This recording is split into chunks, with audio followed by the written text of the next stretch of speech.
Hi friends, ఈరోజు మా ఇంట్లో టిఫిన్ బ్రేక్ఫాస్ట్ పూరి.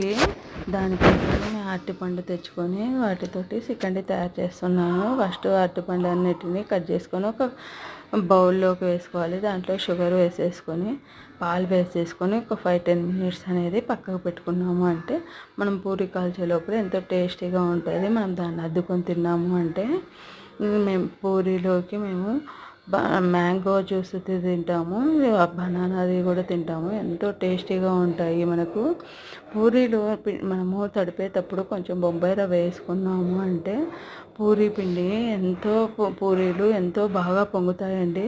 పూరీ పిండిని మనం ఎక్కువసేపు నానబెట్టాల్సిన అవసరం లేదండి. తొందరగానే మనము తడిపినాక ఒక 5 మినిట్స్కి అంతా ఆ పక్క పిండం పెట్టేసి మనం సాదుకొని చేసామంటే ఎంతో బాగా ఉంటాయి. పూరీలు అనేవి టేస్టీగా ఉంటాయి.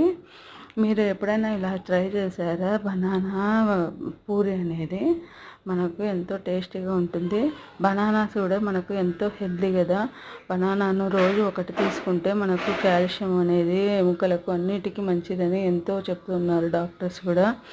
మీరు ఇలాంటి కాంబినేషన్ తోటి ఎప్పుడైనా తిన్నారా? ఇలా తింటే ఒకసారి కామెంట్ బాక్స్లో పెట్టండి.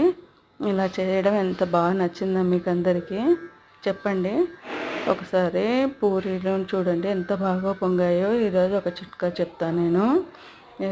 మనకు పంటి నొప్పి ఉన్నప్పుడు ఒక లవంగంను నోట్లో పెట్టుకొని అలాగే కొంతసేపు దాని జ్యూస్ని తాగుతూ ఉంటే మింగుతూ ఉన్నప్పుడు మనకు పంటి నొప్పి అనేది ఉపశమనం ఇస్తుంది. బాయ్ ఫ్రెండ్స్, సబ్స్క్రైబ్ చేసుకోండి ఫ్రెండ్స్.